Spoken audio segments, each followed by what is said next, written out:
Bureau chief Ejaz Ahmad Tahir Awan 35वें national games के आगाज़ से पहले ही हर साल की तरह मुश्तइल रैली सरमनी का एहतमाम मज़ार कायद पर बड़ी शान शान अंदाज में मुनक़िद किया गया। इस रंगारंग तकरीब के मेहमान खुसूसी वज़ीर आला सिंध मुदाद्दर इरशाद थे, जिन्होंने इस तकरीब का इफ्तिताह किया। पाकिस्तान की मारूफ एथलीट शबीना अली नदीम, जिन्हें नेशनल और इंटरनेशनल गोल्ड मेडलिस्ट होने का एजाज़ हासिल है,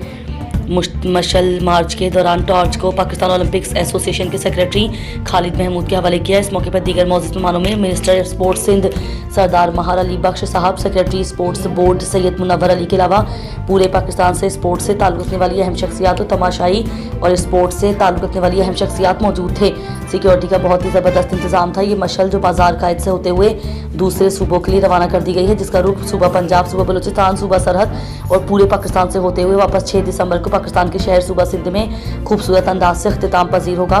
और 6 दिसंबर को 35वें नेशनल गेम का आगाज़ सूबा सिंध कराची के नेशनल स्टेडियम में होगा।